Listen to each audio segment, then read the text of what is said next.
il va se présenter. Est-ce qu'on peut recevoir l'évangéliste Papinello? Avec honneur.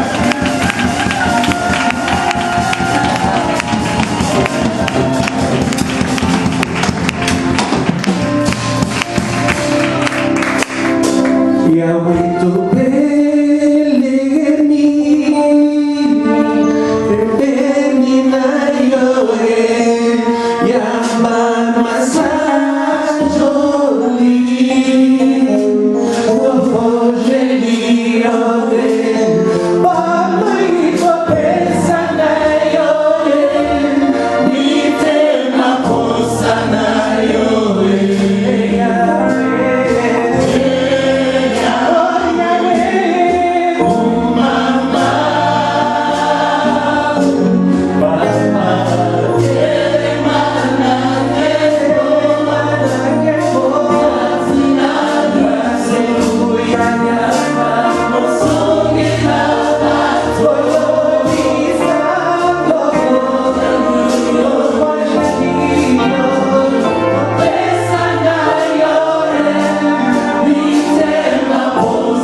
je viens ici, je le dirai. Et partout où je vais, je ne le répète plus. Quand je crie Alléluia, je change de dimension. Oh, à la deuxième fois que je crie Alléluia, les démons sont en débandade. Oh, au deuxième Alléluia, je suis devant le trône de mon Père. Je reçois le ainsi dit l'Éternel. Et je vous le transmets au nom du Seigneur Jésus-Christ. Dis à ton voisin, aujourd'hui est un autre jour. Salut-le, dis-lui, aujourd'hui est un autre jour. Salut ta voisine, dis-lui, aujourd'hui est un autre jour. Salut ta voisine. Alléluia. Alléluia. Alléluia. Que Dieu soit béni. Qu'il soit glorifié. Qu'il soit sanctifié. Au nom du Seigneur Jésus-Christ. Nous nous asseyons devant la présence de Dieu. Alléluia. Alléluia.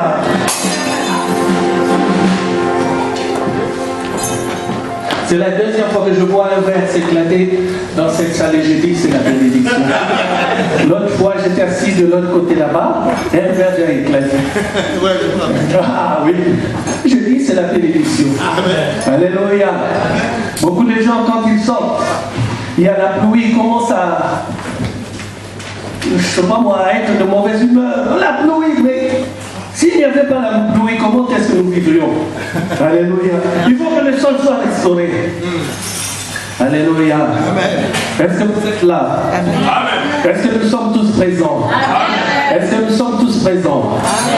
Je disais donc au début, j'aime beaucoup mon frère. Parce que quand je l'ai vu à la réunion de la pastorale, j'ai vu quelque chose de par sa présence qui m'a fait du bien. Amen. Et quand il a ouvert la bouche, parce que dans le travail que nous avons, il faut d'abord que la personne ouvre la bouche. Amen. Pour que tu entendes ce que Dieu a mis en lui.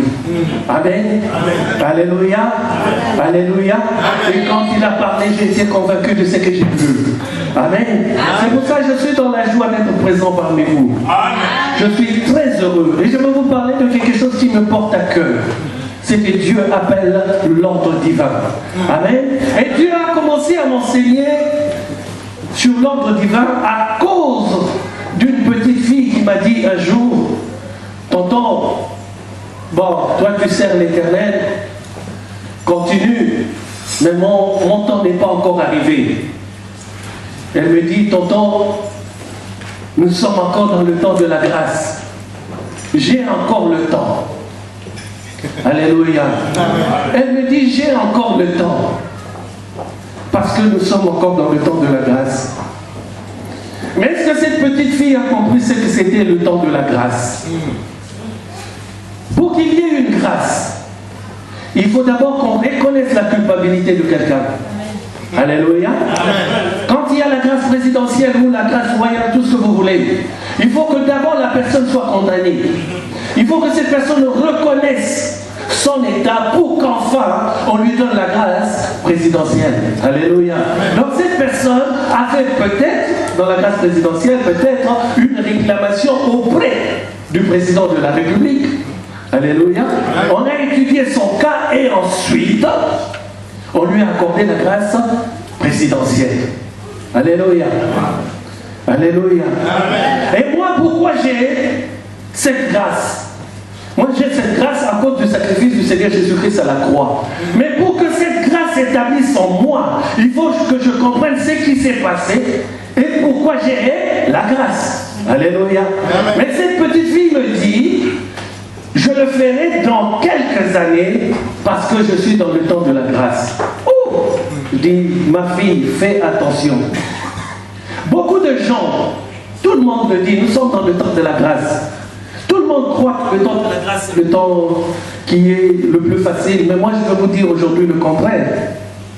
Le temps de la grâce est le temps le plus difficile. Amen. Alléluia. Il n'y a qu'une personne qui a compris. Amen. Amen. Parce que je vais vous donner 3 exemples. La parole de Dieu me dit ceci. Dans la loi, tu ne tueras point. C'est dans la loi. Mais dans le temps de la grâce, on nous dit, celui qui hait son frère est un meurtrier. C'est lui qui hait son frère dans son cœur. Il n'a pas dit de sa bouche. Il n'a pas sorti, personne ne l'a entendu, mais il a haï son frère dans son cœur. Et Dieu dit, celui-là est un meurtrier. Mais dans la loi, sous la loi, il fallait que tu sortes ton couteau, il fallait que tu égorges ton prochain pour qu'on dise que tu es un meurtrier. Alléluia. Alléluia. Alléluia. Personnellement, je crois que c'est le temps le plus difficile. La loi nous dit œil pour œil, dent pour dent. Mais la grâce nous dit, si l'on te gifle de la joue droite, donne encore la joue gauche. Amen. Est-ce que vous êtes là? Amen. Imagine que c'est Schwarzenegger qui te gifle de la joue, sur la joue droite. Et on te dit, donne encore la joue gauche. Et tu as vu la carrure de Schwarzenegger. Alléluia. Ou Tyson, ou Mohamed Ali. Mais on te dit, donne encore la joue gauche. Le temps de la grâce. Le temps, dans la loi, on nous dit, tu ne commettras point d'adultère. C'est dans la loi. Mais, dans la grâce, on nous dit, si, celui qui envie, celui qui regarde d'un œil, je peux regarder une première fois, c'est tout à fait normal, je suis un être humain. Mais dès que je regarde une deuxième fois, la convoitise commence à rentrer en moi.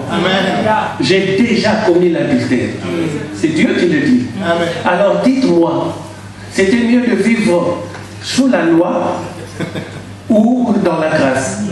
Je vous assure, au nom de mon maître, c'est plus difficile le temps que nous vivons aujourd'hui. Alléluia. Alléluia. N'aie pas à haïr dans ton cœur. N'aie pas à regarder 3 fois de suite. Tout ça, tu dois le faire dans ton esprit. La loi, c'était quelque chose qui était extérieur. Mais la grâce, c'est quelque chose d'intérieur qui regarde le cœur.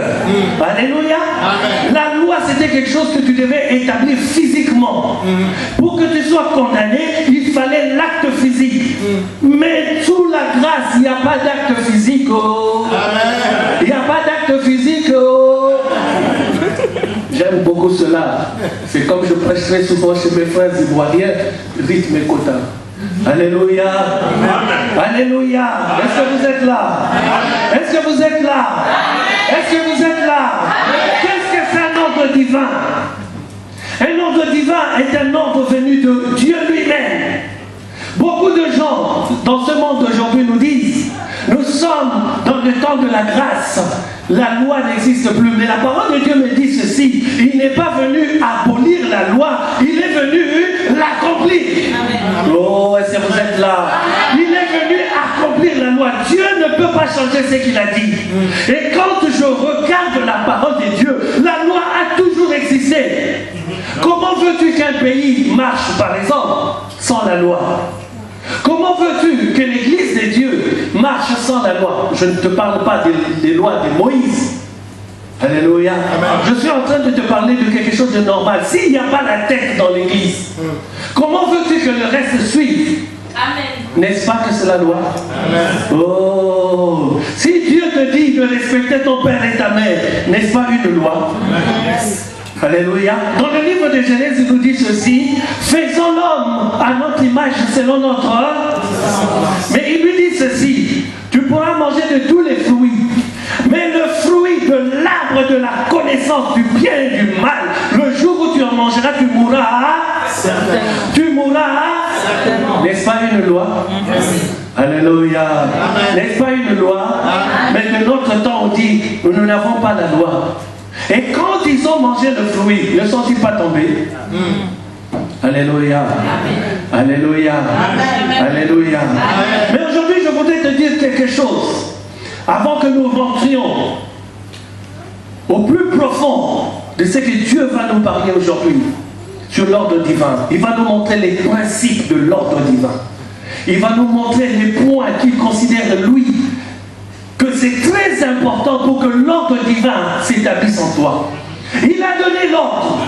Vous pourrez manger de tous les fruits des arbres, mais l'arbre de la connaissance, le fruit de l'arbre de la connaissance du bien et du mal, le jour où tu en mangeras, tu mourras certainement. Alors pourquoi l'ont-ils mangé? Alléluia. Pourquoi l'ont-ils mangé? J'y reviens dans quelques minutes. Alléluia. Amen. Tout d'abord, pour que l'ordre divin s'établisse en moi, il faut que je sache qui je suis. Mon frère, tu me donnes quel âge? Ah, ben non, tu arrives à protéger. Moi, j'aime bien quand je rentre, on me dit, pasteur 30 ans, là, non, les boumous. C'est comme disait l'autre fois le prophète, il va courir, c'était avant la fin de l'année, il va courir pour que le 31 décembre, parce que sa femme commençait à se plaindre. Chérie, commence à te plaindre, moi aussi. Sinon, le jeune homme n'aurait pas dit 50 ans, il aurait pu dire 30 ans. T'es pas gentil, mon frère. Je suis en train de te prêcher, au lieu de me donner un veau tendre pour me faire plaisir, tu me donnes un sanglier pourri. Sois béni parce que tu as vu juste, j'ai 51 ans. Et je sers l'Éternel depuis que j'ai l'âge de 19 ans. Ça fait 32 ans que je suis au service des dieux. Alléluia. Ma première année de conversion à Kinshasa, on priait dans une église à Mbinza. Une année après ma conversion, l'église a ouvert une autre antenne. Et l'on m'a placé dans cette antenne comme le berger de l'église. J'ai servi en tant que berger de l'église au Congo 2 ans et puis je suis venu en Europe. Alléluia. Alléluia. Malgré les hauts et les bas, je peux vous assurer que je suis tombé des milliers de fois. Parce que je ne suis qu'un être humain. Mais jamais Dieu ne m'a abandonné. Amen. Alléluia. Amen. À chaque fois que j'ai glissé, je ne dis pas tomber, je glissais. Amen. Il me regardait et dit, moi je suis toujours là. Amen. Alléluia. Amen. Et il y a 3 ans, je ne sais plus, il y a 3 ou 4 ans, on revenait de la pastorale, je crois que c'était la 2e fois que j'assistais à la réunion pastorale. Et on était en voiture avec Pascal Kassongo, dans sa voiture. On arrive à une station essence, il voulait du carburant, donc je suis sorti pour payer. Et quand je mettais la carte bleue, j'ai levé la tête au ciel. Il y avait aussi la maman que j'aime beaucoup à l'église, à la pastorale. J'oublie chaque fois son nom. Bon, bref, il y avait deux mamans pasteurs dans la voiture. Il y avait aussi le pasteur Bertil et moi, on était 5. Je regarde le ciel, il faisait beau. Mais moi j'ai vu le nuage. Je leur ai dit, regardez, il va pleuvoir. Il lève la tête, il ne voit rien. Je leur ai dit, c'est ma pluie. Amen. Alléluia. C'est ma pluie. Amen. Quand Dieu montre, il ne parle pas à ceux qui sont à tes côtés, il te parle à toi-même. Saul de Tarse sur la route de Damas, il était le seul à avoir entendu la voix. Mais les autres ont vu la lumière, mais la voix, lui seul. Oh, la bénédiction qui t'est destinée, l'autre n'a pas besoin de le voir, mais il ne le verra pas. C'est une question de foi. Et quand je dis cela, je savais que mon temps était arrivé. Mais quand je dirigeais l'église au Congo, il y a un homme de Dieu qui s'est levé. Il a dit, voici ce que l'Éternel dit sur toi, frère. Tu seras le berger d'une église. Il n'a pas cité l'Europe, mais il m'a dit tout ce qui s'est fait aujourd'hui. Alléluia. Amen. Mais il y a plus de 30 ans de cela. Amen. Il faut toujours être patient. Amen. Arrivé en Europe, comme j'aime beaucoup Papa Talindado, je ne travaillais qu'avec lui.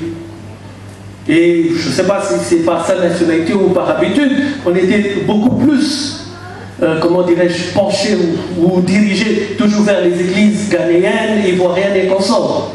Alléluia. Amen. Alléluia. Amen. Jusqu'au jour où Dieu a permis que je rencontre un homme de Dieu, l'évangéliste Kiziamina. Après quelques minutes qu'on a passées ensemble, il m'a invité à son église. Et j'ai travaillé longtemps avec lui. Mais à chaque fois, Dieu me disait ceci, ce n'est pas ta place. Amen. Alléluia. Amen. Alléluia. Amen. Alléluia. Amen. Tu peux être là-bas, tu peux donner un coup de main, mais ce n'est pas ta place.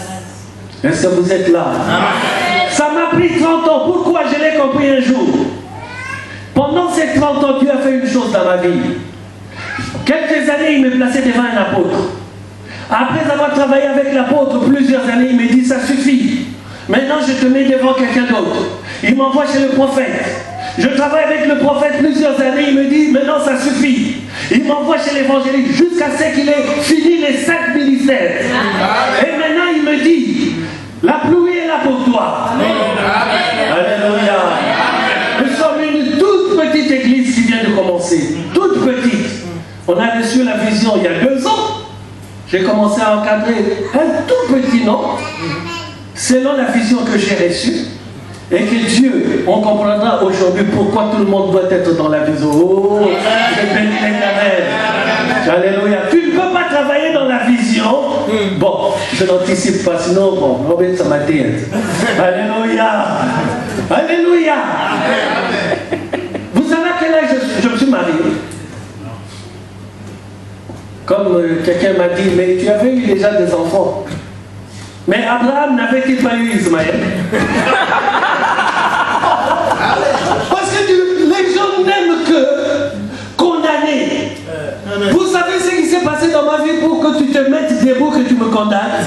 Dieu seul, il est l'unique personne pour parler pour moi. Personne. Pas un être humain ne peut se lever et me parler. Il n'y a que Dieu. Amen. Alléluia. Amen. Alléluia. Amen. Ce n'est pas parce qu'on t'a nommé archibishop que tu viens et tu commences à condamner les gens. Celui-là qui m'a appelé, oh, il y a plus de 30 ans, m'a fait voir que j'étais l'épouse du Seigneur. Amen. Et quand j'ai compris que j'étais l'épouse du Seigneur, c'est que j'étais la reine des reines. Alors, alléluia. Personne n'ôtera la couronne de ma tête. Parce que la parole de Dieu me dit ceci. Cours en tenant ferme ce que tu possèdes. Qu'est-ce que je possède? La couronne. Yes. Mais quand Usain Bolt court dans leur championnat, il court pour recevoir une couronne. Mais moi, Dieu me dit, cours en tenant ferme ta couronne. Oh! Alléluia! Alors si j'ai déjà eu une couronne, mais là, vous toutes. Alléluia! Elle me demande, mais pasteur, vous avez déjà des enfants? Oui, je suis un homme, j'ai eu des hauts et des bas. Mais je me suis marié qu'à 50 ans. Avec celle-là, un seul mariage. Pas deux, un seul. Amen. Alléluia. Alléluia. Tout ce qui était avant, c'était que moi j'appelle, comment dirais-je, le Ismaël. C'est ce que j'appelle. Quand David a tué Uri, oui. Bon, quand il a pris sa femme, tout ça, c'est ce genre de choses-là. Alléluia. Mais Dieu, qui connaissait le cœur de Papinel, qui connaissait le cœur de David, qui connaissait le cœur d'Abraham, ne pouvait pas rejeter ni David, ni Abraham, parce que leur cœur était tout entier tourné vers un jour. Ça s'est passé ici en Europe. Il y a un Congolais qui vient de King. Je ne savais même pas que c'était un homme de Dieu. Surtout que nous, les Congolais, quand on vient de King, nous avons une onction. Après, ça s'est dilue. Je ne sais pas pourquoi. Mais quand il descend de l'avion, cet homme rentre chez moi. On commence à parler. Je ne savais même pas qui c'était. Il est venu avec un jeune homme que je connaissais. Et d'un coup, il se lève, il commence à... Je ne sais pas mon père ça. En tout cas. Et il commence à parler. Et il commence à raconter ma vie. Cet homme ne savait pas que moi, à 19 ans, je quittais Yolo pour aller jusqu'au campus à pied, s'il vous plaît. Parce que la nuit, il n'y avait pas de bus. Bon. Et la nuit, j'allais jusqu'au campus. Je n'avais que 19 ans pour participer à la veillée jusqu'au matin. Cet homme ne le savait pas. Et cet homme me dit, mon frère, tout ce que tu possèdes en Europe, c'est à cause du travail que tu as fait au Congo. Dieu me dit de te dire, en Europe, il ne t'a pas encore béni. Amen. En Europe, il ne m'a pas encore béni. Mais en Europe, je ne fais que des voyages pour parler pour l'Éternel. En Europe, dès qu'il dit quelque chose, je me lève. Mais il me dit en Europe, Alléluia. Dieu se souvient toujours de ce qu'il donne à ses enfants. Je parle beaucoup de ça parce que c'est la première fois. La prochaine fois, vous doit monter. Alléluia. Est-ce que vous êtes là? Tout simplement pour vous dire, avant que je comprenne l'ordre divin, la première chose, je dois savoir qui je suis. Alors, tout le monde ici, si je me permettais, je ne le ferais pas. Si je commence à demander qui tu es, tout le monde dira je suis enfant de Dieu. Tu es enfant de Dieu, pourquoi? Tu ne le sais même pas. Alléluia. Amen. Alléluia. Amen. Mais qui suis-je? Je regardais la parole de Dieu. Faisons l'homme à notre image selon notre ressemblance. Quand il a fait autre chose, il a dit créer. Faisons, c'est aussi créer, mais il y a deux dimensions. Alléluia.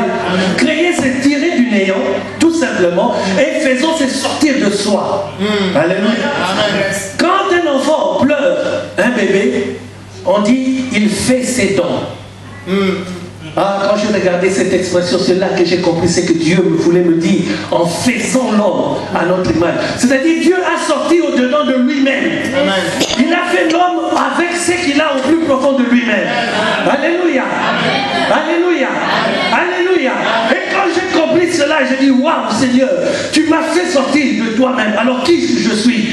Je suis ce que Dieu dit. Et qu'est-ce que Dieu dit?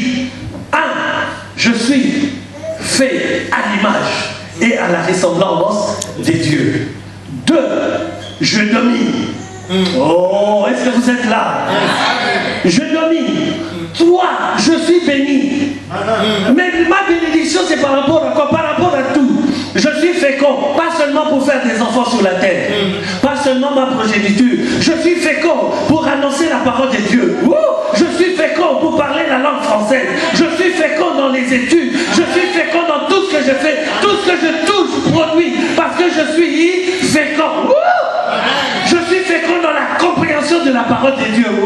Je suis fécond pour comprendre. Un jour, je regardais un match de football avec des amis et d'un coup mes yeux se sont ouverts. Je leur ai dit, vous voyez ce que je vois? Qu'est-ce que tu vois? Je leur ai dit, à partir d'aujourd'hui je ne serai plus fanatique d'une équipe.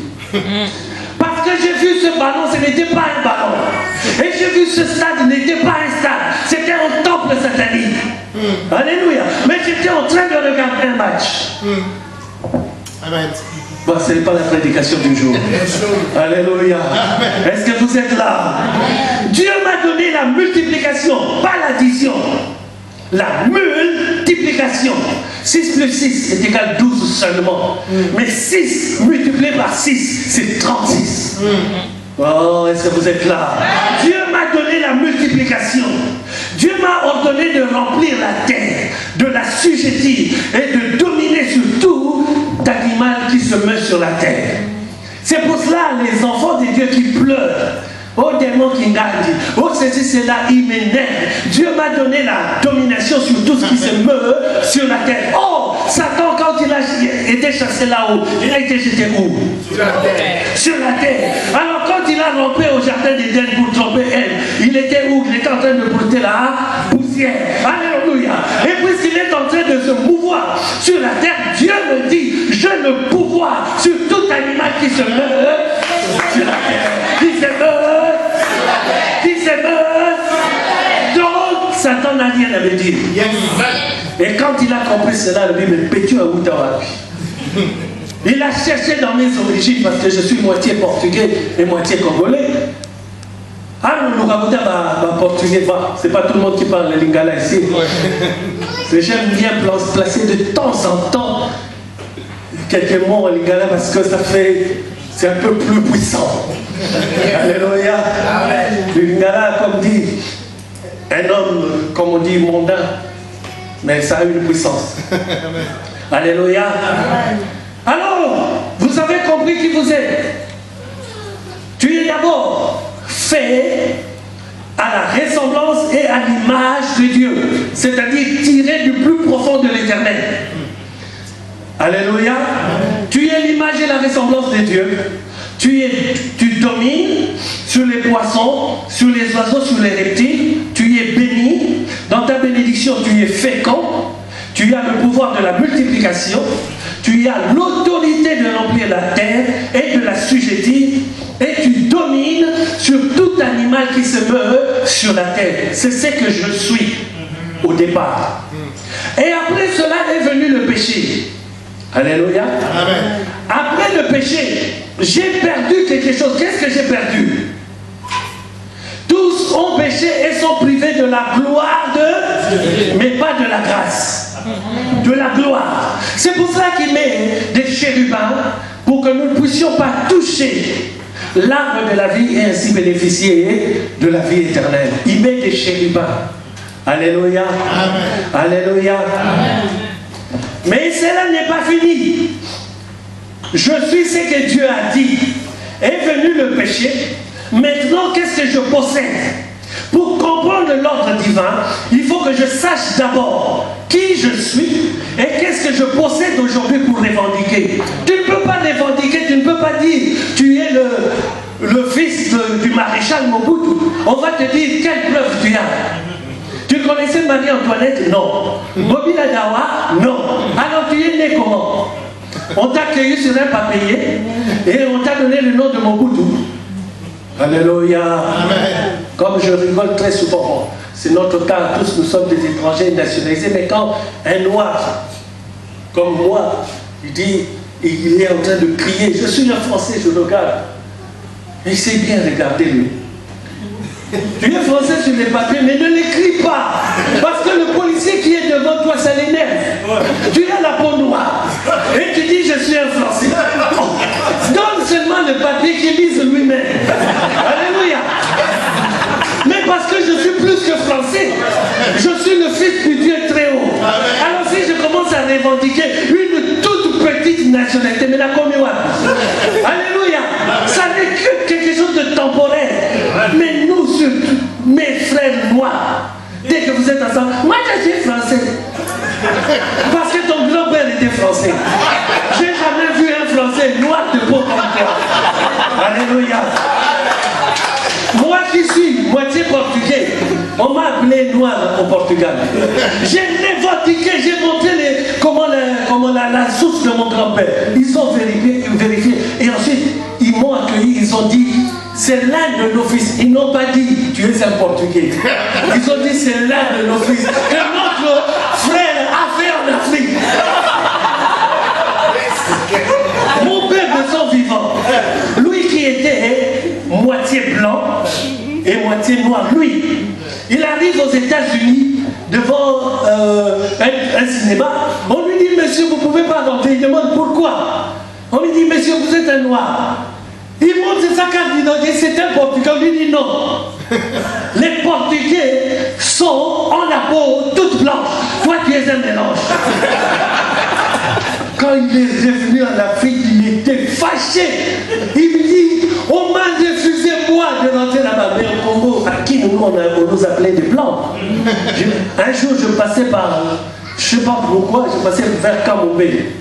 Pour ceux qui connaissent qui, les gens sont sortis de leur, c'est comme un village Kamombe. Les gens sont sortis de leur maison en criant, Moundele, Moundele. Et j'étais content. Arrivé à Roissy, on me dit le noir. Mais moi, à qui on m'appelle le blanc? J'arrive ici, le blanc me regarde. Toi, tu es un blanc, toi. Heureusement, il y a la Martinique pas loin, comme ça on nous a ciblé un peu à la Martinique. Alléluia. Est-ce que vous êtes là? Est-ce que vous êtes là? C'est que je possède. Je possède la première chose. Le livre de Jean 3,16. Dieu a tant aimé le monde. C'est ce que je possède, l'amour de Dieu. 1. C'est que je possède 2. Il m'a donné son Fils unique. Le témoignage de son amour. 3. Quiconque croit en lui ne périsse point, mais qu'il ait la vie. Qu'il ait la vie. Wow. 4. C'est que je possède. La lumière est venue chez La lumière est venue chez les siens. Et les siens ne l'ont point reçu. Mais à tous ceux qui l'ont reçu, cette lumière qui est Dieu lui-même a donné le pouvoir de devenir. Quatrième chose. Et la dernière chose de ce que je possède pour qu'aujourd'hui je puisse revendiquer, pour que Satan ne puisse pas me toucher, il doit savoir qui je suis et ce que je possède. Et quand il voit cela en moi, il se dit, ce petit a tout compris, Mawato. Alléluia. Il ne peut pas me toucher. Comme je dis très souvent, il essayera, mais il ne me touchera pas. Je peux glisser, mais je ne tomberai point. Oh, parce que Dieu a fait de moi un vase de pierre, mais pas un vase de terre, un vase de pierre. C'est pour cela quand j'arrive, les petits sorciers qui m'attendent devant la porte, je leur dis, retournez tranquillement d'où vous venez. Sinon, si vous osez, celui qui a le malheur de me toucher, je le bouscule. Mais s'il a le malheur que je tombe sur lui, je l'écrase. Pourquoi? Parce que je suis un vase de terre et non plutôt de pierre. Un vase de pierre, quand il tombe sur toi, il t'écrase. La monnaie est là. Alléluia. Cinquième et dernière chose, ne vous éloignez pas de Jérusalem. Attendez-le. Attendez-le. Le consolateur qui vous rappellera tout ce que je vous ai dit. J'ai le Saint-Esprit. Oh, je croyais que vous alliez vous lever. J'ai le Saint-Esprit. Alors celui-là qui est qu'un petit esprit malade, comment peut-il toucher? Celui-là qui a le... Celui-là qui a le... Est-ce que vous avez compris cela? Est-ce que vous avez compris cela? Est-ce que vous avez compris cela? J'ai peur d'avoir pris beaucoup trop de temps. Oh, aïe, aïe. Mais c'était tellement un plaisir de venir ici. Alléluia. Alléluia. Alléluia. L'ordre divin, c'est ce qui vient directement du Père. Et Dieu, pour que nous le comprenions, Dieu dit ceci à Moïse, dans le livre d'Exode 25. Dieu dit ceci, sur la construction du tabernacle. Il dit, ils me feront plutôt un sanctuaire, et j'habiterai au milieu d'eux. Vous ferez le tabernacle, et tous ces ustensiles plutôt, d'après le modèle que je vais te donner. Alléluia. D'après le modèle, c'est un ordre. Tu ne feras pas le tabernacle comme tu veux, mais tu feras le tabernacle selon ce que Dieu a voulu. Le tabernacle ne se fait pas comme je veux, le tabernacle se fait comme Dieu veut. Alléluia. Amen. Je saute un peu, vous allez comprendre. À Noé, il dit ceci dans le livre de Genèse 6. Sur les instructions précises sur la construction de l'arche, il dit, voici comment tu la feras. Est-ce que vous avez compris ces deux exemples? Pour le tabernacle, là où Dieu réside, il dit, tu le feras selon le modèle que je vais te montrer. Pour le salut de l'humanité, alléluia, quand Dieu a voulu détruire le monde, pour le peu de gens qu'il a voulu sauver, il dit, tu feras cette tâche. Voilà comment tu la feras. Voilà le modèle. N'est-ce pas un ordre? Est-ce que vous êtes là? Est-ce que vous êtes là? J'aime beaucoup l'histoire de Salomon. Il dit à Salomon, dans le livre de 1 roi 6, si tu marches selon mes lois, si tu pratiques mes ordonnances, si tu observes et suis tous mes commandements, si, des conditions. Alléluia. Amen. Et quand Salomon n'a pas suivi les instructions de Dieu, la parole de Dieu nous dit ceci dans le livre de 1 roi 11. Et l'Éternel dit à Salomon, puisque tu as agi de la sorte et que tu n'as point observé mon alliance et mes lois que je t'avais prescrites, je déchirerai le royaume de dessus toi et je le donnerai à ton serviteur. Qu'est-ce que je veux te faire comprendre? Beaucoup d'enfants de Dieu croient parce qu'ils viennent le dimanche à l'église, qui sont, comment dirais-je, qu'ils ont la porte ouverte du royaume des cieux. Mais ce Salomon dont on parle n'était-il pas le fils de David? Et la promesse n'était-elle pas donnée à David pour Salomon? Dieu n'a-t-il pas dit à David, c'est pas toi qui construiras ma maison à cause de tes mains ensanglantées, mais le fils que tu auras, c'est ton fils qui me le construira. Alléluia. Mais alors pourquoi dit-il à ce fils-là, je déchirerai le royaume au-dessus de ta tête et je le donnerai à un de tes serviteurs, même pas à un véritable juif. Pourquoi? Je vais te dire une chose. Ton salut, notre salut, ne dépend pas de notre présence ici, mais dépend des normes de la parole de Dieu. Oh, vous n'avez pas suivi. Je ne suis pas sauvé parce que je viens ici le dimanche. Je ne suis pas sauvé parce que je fais un sourire au prophète. Je ne suis pas sauvé parce que je le suis tout le temps. À force de le suivre, il dit, bon, il me suit tellement, je lui impose les mains. Oui, il t'a imposé les mains. Il t'a donné l'onction qu'il a reçue.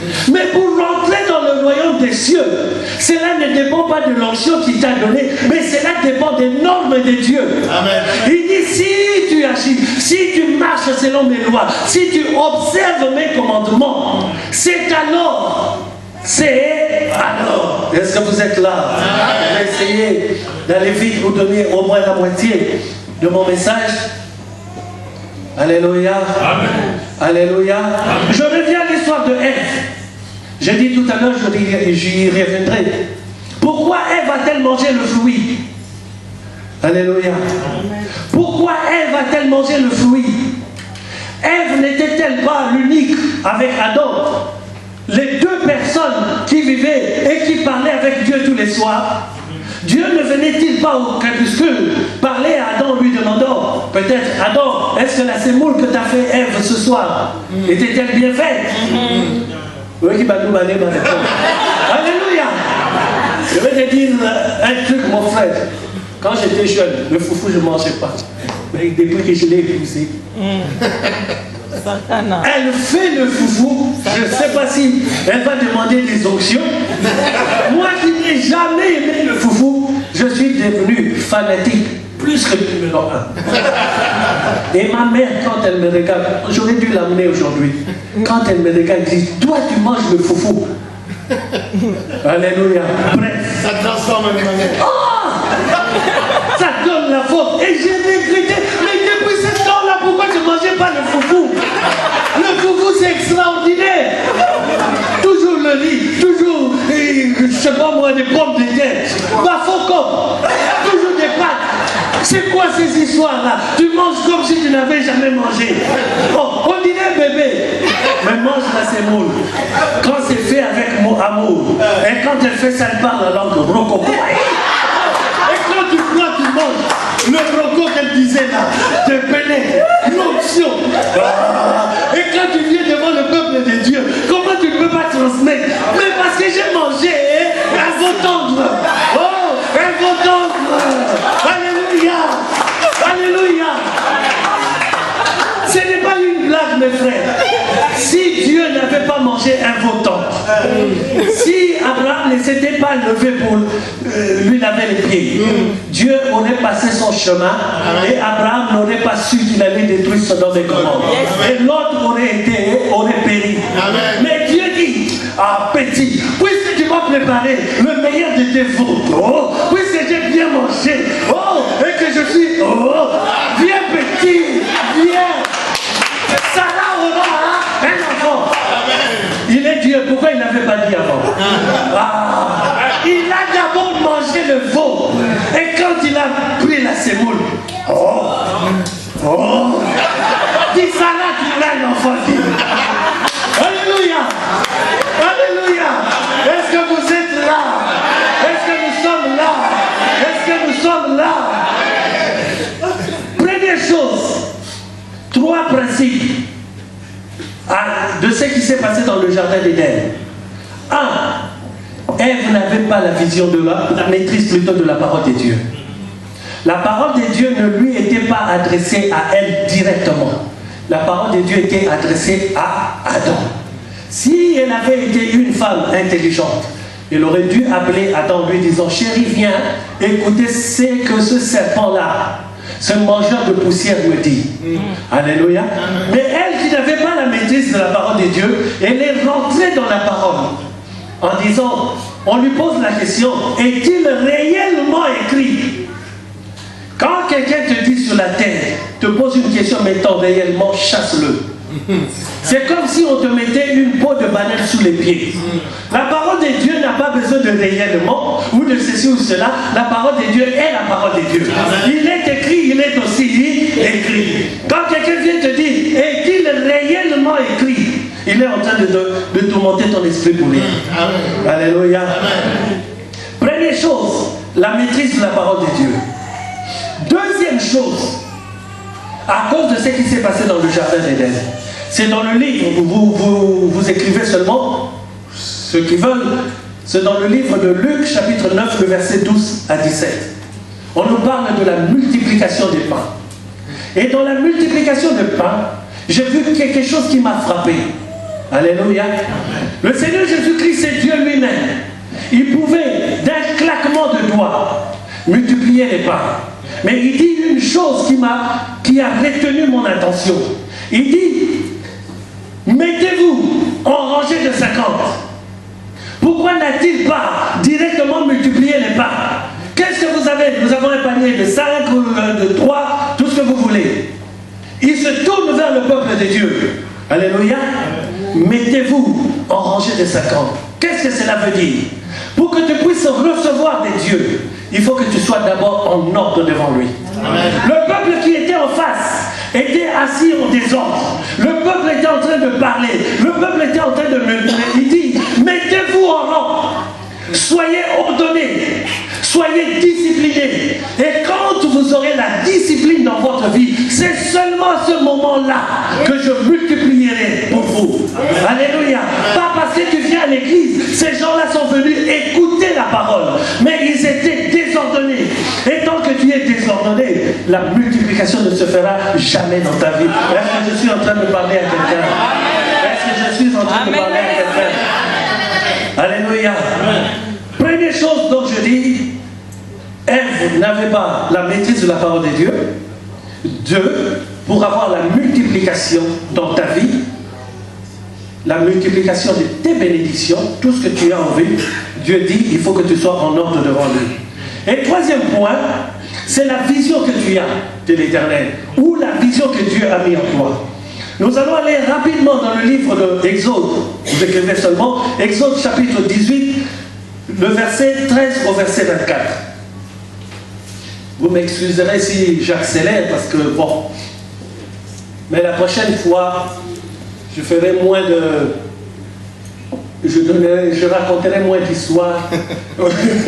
Alléluia. Mais je suis tellement heureux, vraiment tellement heureux. Ben, on est des êtres humains, hein? Mais l'être humain, attends aux âmes tout ça, mais tu es aussi un être humain. Hein? Quand tu vois un beau couple, tu dis c'est un beau couple. Et un beau couple qui sert l'Éternel. Amen. Alléluia. Mais il pouvait faire autre chose aussi. Alléluia. Amen. Oh, vous êtes jaloux ou quoi? La prochaine fois, chacun me montre son compagnon. S'il est vilain, je lui dirai qu'il est vilain. Alléluia. Ne fouillez pas, restez là.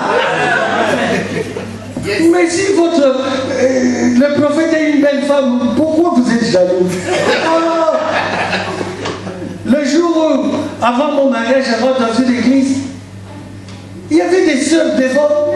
Et quand je dis je vais marier, celle-là qui s'est levée pour demander, mais pasteur, vous avez des enfants. Je lui dis, mais vraiment tu n'as pas honte. Au lieu de me dire, pasteur, moi je suis célibataire. Et moi je lui ai dit, depuis le temps que je viens prêcher ici, comment ton esprit n'avait pas vu que ce pasteur est célibataire? Et maintenant je me marie, au lieu de dire, pasteur, bravo, elle me dit, vous avez les enfants, esprit m'appelle. Alléluia. Esprit m'appelle, mauvais esprit. Alléluia. Dites, pasteur, bravo. Elle Un homme qui se marie à 50 ans, regardez ma femme, yo capisso. Alléluia. Bon, bref, je continue. Peut-être on a là. Là, l'Éternel est en train de nous parler de quelque chose sur la vision de Dieu. La vision de Dieu nous montre deux aspects dans la vie. C'est très important. C'est l'histoire de la visite de Jéthro. J'aime beaucoup cette histoire. Jéthro n'est pas n'importe qui. C'est un sacrificateur Madian. Un. Et deux, il est le beau-père de Moïse. Moïse lui doit du respect totalement. Amen. Et il vient voir Moïse. Il arrive, il voit comment Moïse fonctionne. Il dit à Moïse, ce que tu fais n'est pas bien. Alléluia. Oui, dans les versions. Ce que tu fais n'est pas bien. Il dit, Moïse, si tu continues comme ça, ma fille deviendra veuve. Depuis le matin, 6 heures, le prophète Shima est en train de recevoir. Du matin jusqu'à 21 heures, maman Mimiche devient folle. Pas elle. C'est une image, parce qu'elle ne peut jamais devenir folle. Au nom du Seigneur Jésus-Christ. Alléluia. C'est pour ça que j'aime pas donner des exemples comme ça sur les gens que j'aime. Alléluia. Ah oui, les exemples ne sont pas pour nous, c'est pour les autres. Les mauvais exemples.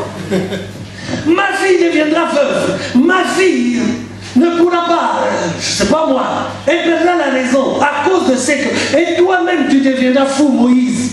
Comment peux-tu ne pas manger du matin jusqu'au soir et tu es en train de juger les gens? Il dit, écoute mon conseil.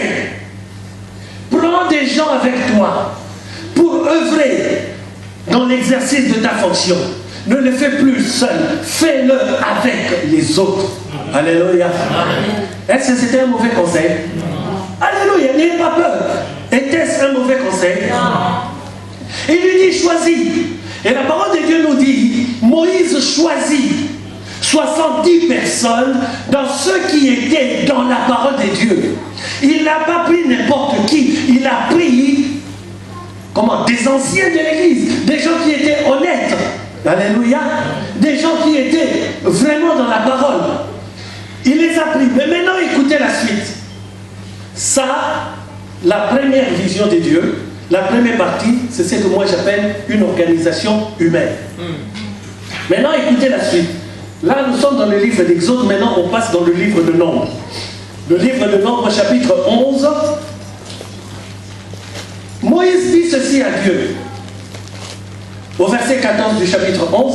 Je ne puis pas à moi seul porter tout ce peuple, car il est trop pesant pour moi.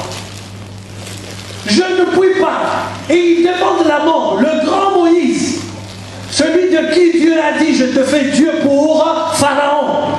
Celui-là qui est monté, qui a fait 40 jours sur la montagne et qui est descendu avec les tables de la loi, il est en train de dire à Dieu, tue-moi, je te prie, car je n'arrive pas à porter ce peuple tout seul. Oh, il n'était pas seul. Il avait déjà les 70 personnes de ce que nous avons vu sur le livre d'Exode 18. À cause du conseil de Jéthro, il avait pris 70 personnes. Mais les 70 personnes ne lui ont pas suffi. Pourquoi? Alléluia. Toujours dans le même chapitre, au verset 17. Quand il a pleuré devant l'Éternel, Dieu lui a dit, va maintenant chercher 70 personnes. Alléluia. Amen. La première vision, c'est la vision charnelle. Le conseil de Jéthro n'était pas mauvais. Le conseil de Jéthro était bien. Bon, mais dans l'exercice de la chose de Dieu, si l'on me donne un conseil, je le présente à Dieu. Amen. Et quand Dieu me dit c'est bon, c'est maintenant que je l'applique. Mais je ne l'applique pas directement parce que c'est mon beau-père. Je ne l'applique pas directement parce que c'est ma femme. Je ne l'applique pas directement parce que c'est ma maman. Non. Comme je dis très souvent, dans la chose de Dieu, il n'y a pas de papa, il n'y a pas de maman, il n'y a pas de frère ni de soeur. Il n'y a que Dieu seul. Alléluia. Alléluia. Et Dieu lui dit, prends 70 personnes. Il est allé chercher les mêmes personnes qui étaient intègres, qui savaient diriger l'église, qui étaient les anciens de l'église. Maintenant, m'a toujours frappé. Dieu dit, je prendrai de l'esprit qui est sur toi et je le mettrai sur les 70. Amen. Alléluia. Amen. Voilà ce qui tue nos églises aujourd'hui. Alléluia. Tu peux aimer une personne parce qu'il prêche bien, oui. Mais il faut d'abord que tu écoutes la vision qu'il a. Et ensuite, tu adhères à la vision. Et Dieu prend de l'esprit qu'il a mis dans le prophète et il te le met toi. Sinon, ça ne peut pas marcher. J'ai vu un homme de Dieu venir ici nous dire qu'il a eu des visions en Hollande pour travailler avec une prophétesse. 2 ans après, il quitte la prophétesse. Le même Dieu qui t'a parlé en Hollande a changé. Voilà comment.